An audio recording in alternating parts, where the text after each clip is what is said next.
Morning light knifes through the penthouse windows, hitting every mistake left behind.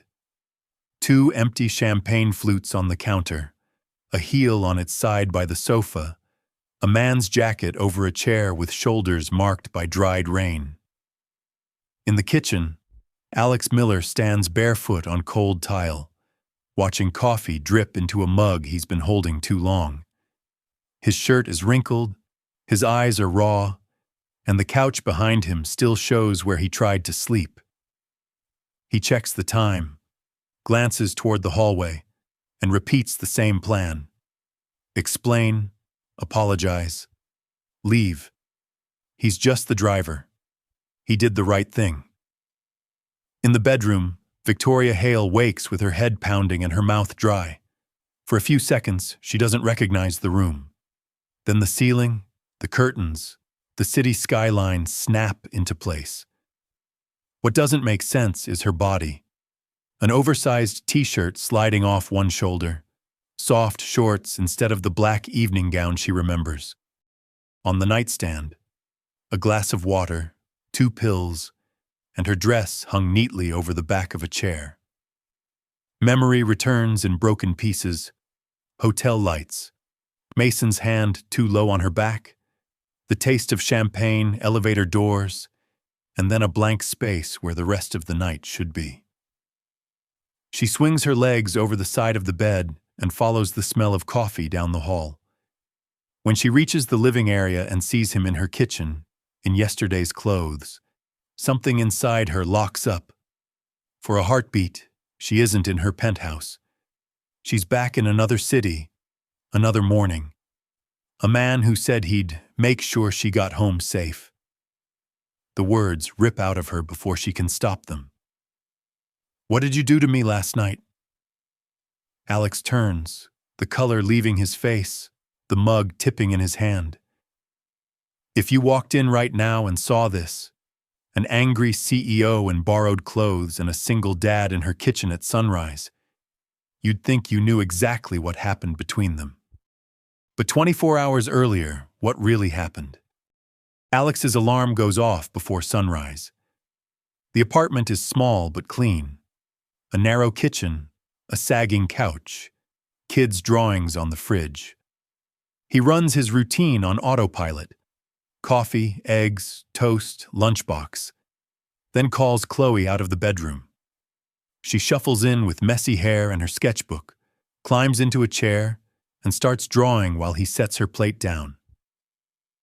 As she eats, he ties her shoes and reminds her of the rule he's raised her on. When someone's in trouble, and you can help, you help. She nods like it's obvious and adds 2 little stick figures holding hands at the corner of the page.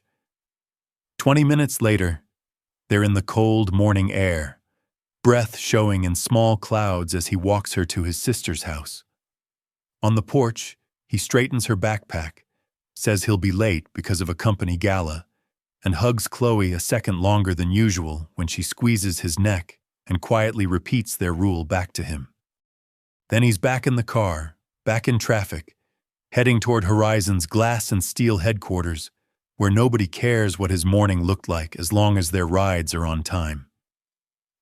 In the garage, he checks the tablet with the day's routes, lines up executive pickups and guest drop-offs, and scans the evening schedule for the gala. It's tight, but fine, until it isn't. In the lobby, a manager goes down on the marble, skin gray, one hand at his chest, while people freeze with phones in their hands, not sure whether to call or just move aside. Alex doesn't stop to think. He redirects one of the cars, helps get the man into the back seat, and rides along to the hospital, staying long enough to see him handed over to medical staff instead of left at the curb. By the time he's back through the rotating doors at Horizon, he's only a few minutes off schedule, but in this building, a few minutes feel like a verdict.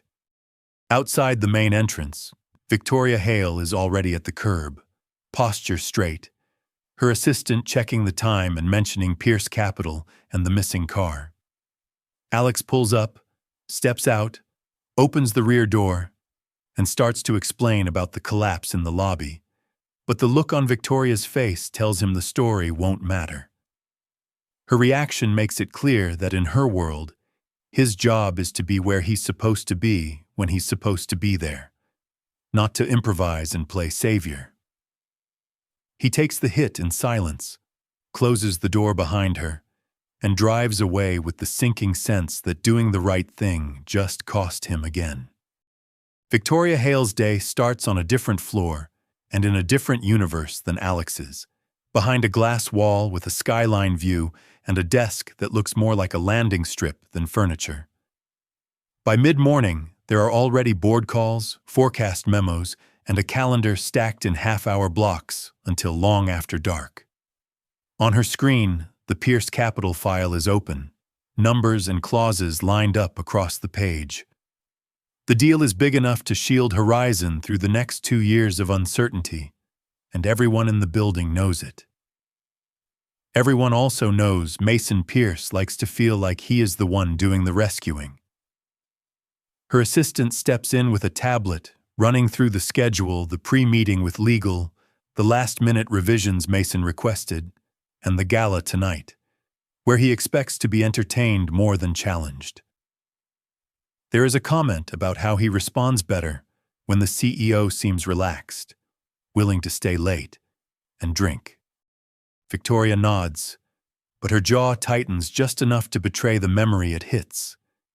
Years ago, at another firm, there had been a different party in a different hotel ballroom. She had stayed late because the partners stayed late. The music and toasts were supposed to celebrate a deal she had killed herself to land. A senior partner had offered to make sure she got home safe when she was too tired and a little too drunk to argue. She remembered the car, the blur of streetlights, the elevator ride that did not end at her apartment floor. The rest came back in pieces, waking in a hotel room that was not hers, half undressed, makeup smeared, a man's watch on the nightstand. When she tried to talk about it later, the message was clear. Don't be dramatic. Don't risk your future over one bad night. Learn from it and move on. She had learned, just not the lesson they meant. Now, whenever there is a blank space where her memory of a night should be, whenever she wakes in someone else's clothes or feels her body telling her something happened while her brain can't fill in the frames, her first instinct is not to freeze. It is to fight. So as she looks at Mason's name on her screen and thinks ahead to the gala, to the drinks he will push across the table and the photos that will circulate by morning, she tells herself she will stay in control this time. She will smile, be gracious, and get the signature they need. And if anything feels even a little like that other night, she will walk away before anyone has to carry her anywhere. By the time the sun is down, Horizon's gala is in full swing at a downtown hotel, all bright chandeliers and polished marble. For Alex, the night is curb and concrete, headlights sliding past as he cycles cars through the drive and answers radio calls on his tablet. When he glances through the glass, he keeps seeing the same picture. Victoria on Mason Pierce's arm, her dark dress cutting a clean line through the crowd. Mason's hand never far from her back, her champagne flute rarely more than half empty. He doesn't know what they're saying to each other, but he knows the look of someone whose night is starting to blur and the posture of a man who likes that blur. Hours fold into a loop of pull-up, open door, wait, close, repeat. Executives arrive tight and polished, then return looser and louder on their way out. Near the end of the night, Alex spots Victoria and Mason heading toward the exit. From his place by the drive, he sees the details that matter. The half-second pause before she adjusts her balance, the careful placement of each heel, the way Mason's hand guides more than supports, fingers spread a little too possessively at the small of her back. At the podium, Mason tells the hotel staff he will handle her ride and signals for a car that isn't from Horizon's fleet. Horizon's assistant stands there with a tablet and a tight expression, caught between the contract the company needs and the policies she's supposed to enforce. That flicker of hesitation is all Alex needs. He steps up from the curb, mentions that executives are required to use assigned company transport for liability reasons, and offers to bring Horizon's car around. He keeps his tone even, almost apologetic, but he doesn't back away. The air tightens.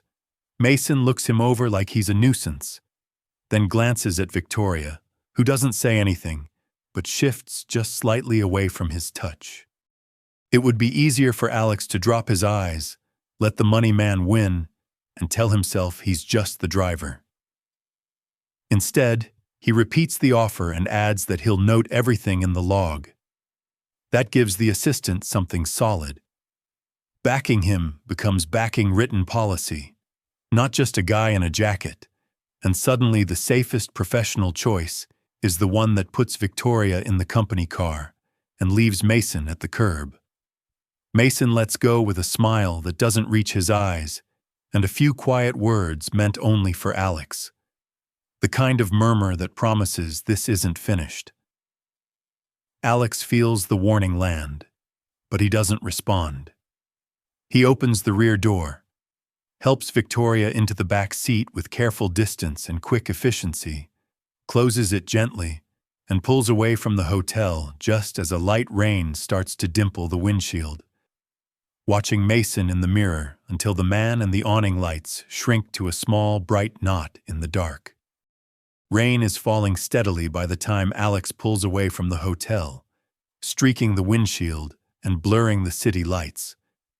In the mirror, he sees Victoria leaning against the glass, eyes heavy, somewhere between awake and gone. She is past the point of good choices, and the faint sounds under her breath are enough to tell him she is lost in a place he cannot follow. At a red light, his phone buzzes. His sister's message is simple. Their early shift came up. Can he take Chloe for the night, as he is on his way?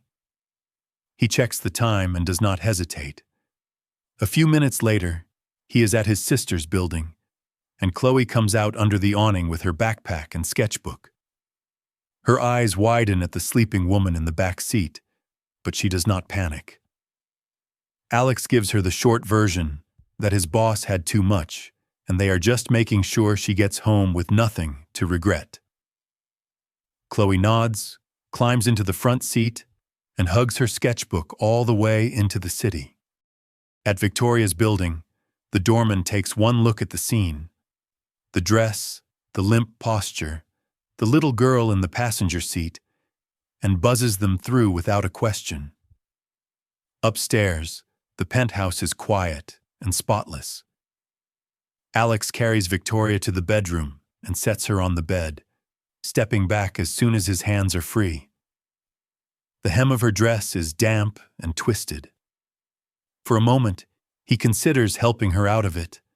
Then every story he has ever heard about nights like this passes through his mind, and he stops cold. He calls Chloe to the doorway instead. She suggests the obvious solution. She can help if he finds something comfortable for the woman to wear. He opens the nearest drawer, pulls out an oversized t-shirt and soft shorts, and passes them just inside the door. Then he waits in the hall, eyes on the opposite wall, while the bedroom door stays mostly closed and small sounds come from inside. When Chloe opens it again, Victoria is under the blanket in the t-shirt and shorts, hair pushed back, makeup mostly gone, looking simply tired instead of untouchable. There is a glass of water on the nightstand and the pills he left beside it. Chloe has tucked the blanket around her in a clumsy, careful way, edges pulled tight the way kids do when they think safety means being wrapped up. In the living room, Alex pulls cushions off the couch to make a bed, dims the lights until only the city glow comes through the windows, and sends a message to Horizon's assistant saying Victoria is home, sleeping, and safe. While he types, Chloe sits on the rug and draws a picture. 3 stick figures in a big room with one window, one lying down, 2 close together, with their family rule scrawled underneath. Alex looks at it longer than he intends, sets it on the coffee table, then stretches out on the couch with one arm hanging down toward where Chloe has curled up on the cushions below, and lets the sound of the rain pull him into a light, watchful sleep. Morning lands on Alex in one hard piece instead of as a sound.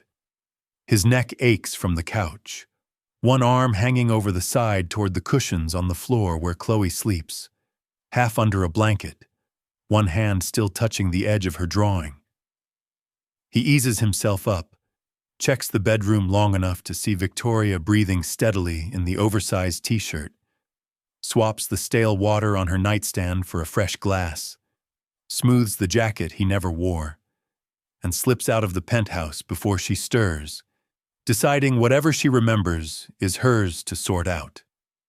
The city is fully awake by the time he walks into Horizon.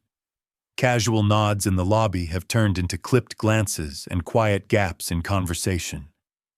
He has seen enough people to know when he has become a headline in a story he did not write. At operations, his supervisor barely looks up to tell him HR wants him. The conference room is bright and cold. On the table is a printed photo. Him outside the hotel, arms around a woman in a dark dress whose head rests on his shoulder. No rain, no angle that shows how little choice either of them really had. Next to it sits a thin stack of pages about concerns after the gala and a forwarded email from Mason Pierce suggesting the company review whether its drivers understand boundaries with intoxicated executives. They say the words suspension with pay and standard procedure, and not a judgment. Alex listens, signs, and folds the papers carefully because he has learned that some things you keep not because you trust the system, but because you trust your own memory. The building feels louder on his way out, every laugh in the hallway just a shade too sharp. That evening, back in the small apartment that smells like dinner and crayons, Chloe notices he is home before dark and that his smile does not quite fit his face. She talks about school until the pauses in his answers get too long, then asks why he is not driving fancy people tonight. He gives her the version she can hold, saying work gave him some time off, like a break. She studies him, then pushes her drawing of 3 figures in a big room across the table, their family rule still scrawled underneath, and says it looks more like what people should get for doing something right. He laughs once, low and tight, and keeps his eyes on the page because it is easier to look at the picture of a night he can live with than at a future where that might keep costing him. Chloe learns about her dad's suspension, the way kids catch secrets they're not supposed to hear. Half sentences, heavy pauses, and the way grown-ups switch topics when she walks into the room. She watches Alex fold a letter and slide it into a drawer, sees how his smile doesn't reach his eyes, and quietly ties it to the night in the big apartment with the sleeping lady in the t-shirt. The next afternoon, instead of going straight home after school, she asks her aunt to drop her off at Horizon with her sketchbook in her arms. The lobby is all glass and fast footsteps. Chloe walks to the reception desk, sets the sketchbook on the counter to make herself feel less small, and says she needs to see Victoria Hale because it's about her dad. The receptionist stiffens at the CEO's name, relaxes when she hears Alex Miller, and makes a call upstairs. A few minutes later, Victoria's assistant appears with a tablet and a frown that turns into concern when she sees a 3rd grader in sneakers. In a small waiting room, she checks that Chloe is safe, that her aunt dropped her off, and asks if this is about the night of the gala. Chloe nods and says it's about when they took Victoria home, and what her dad did after. That seems to be enough. The assistant walks her down a quiet hallway and knocks on an office door that looks out over the city. Inside, Victoria sits behind a neat desk. Seeing a child instead of another problem tilts her world more than bad news would. The assistant introduces Chloe, mentions Alex's name, and leaves them. For a moment, the room is all space between two chairs. Then Victoria comes around the desk and sits across from her. Chloe opens her sketchbook to the drawing she made in the penthouse. One figure in a bed, two on a couch under a big window full of lights. In a small, steady voice, she walks through the night from her side.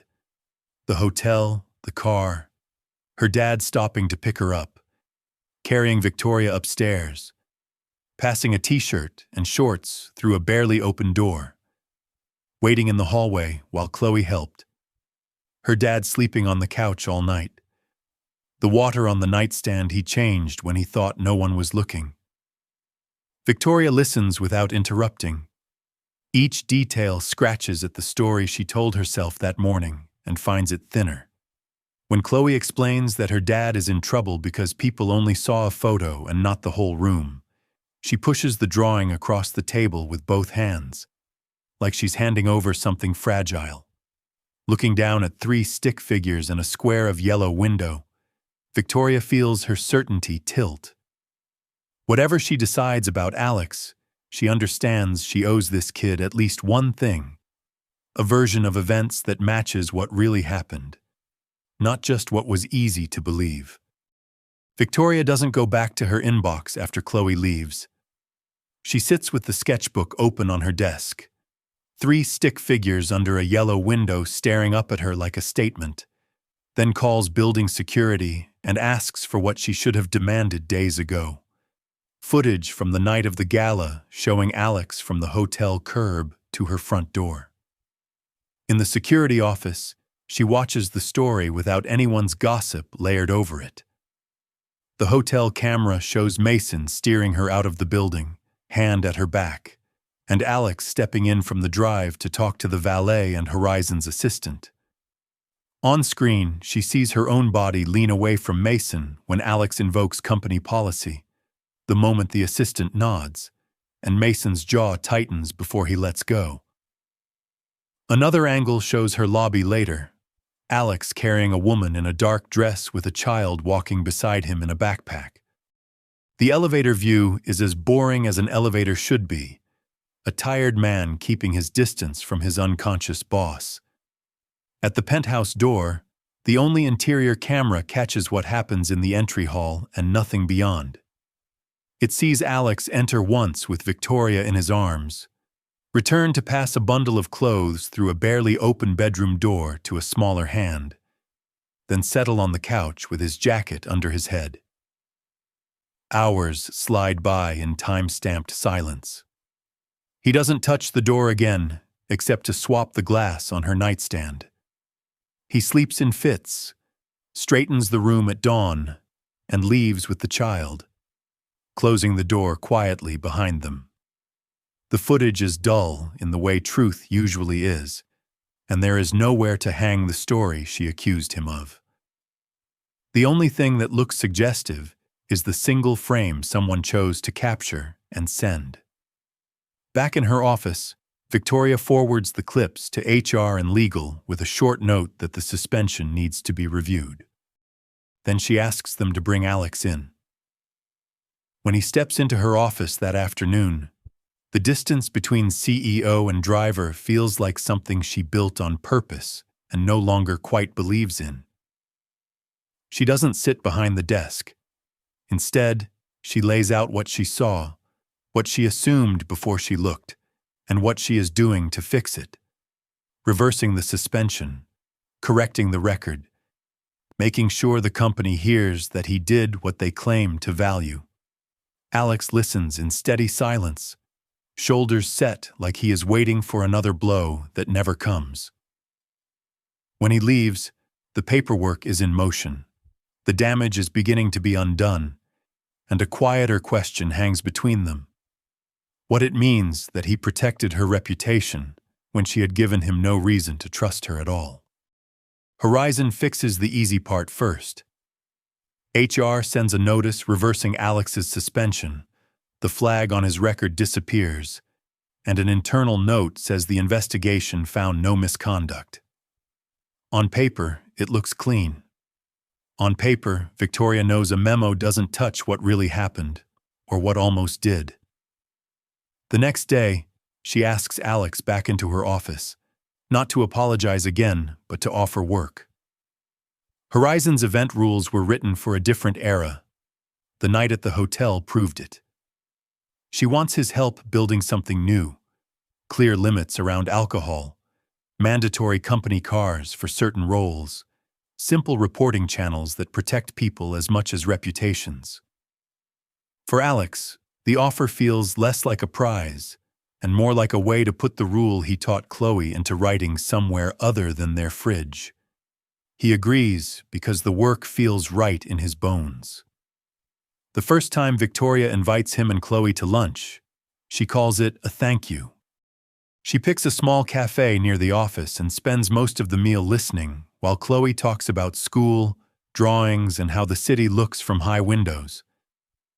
Alex sits in his usual discomfort and tells himself this is just closure, a polite full stop on an ugly week. But it doesn't stay a one-off.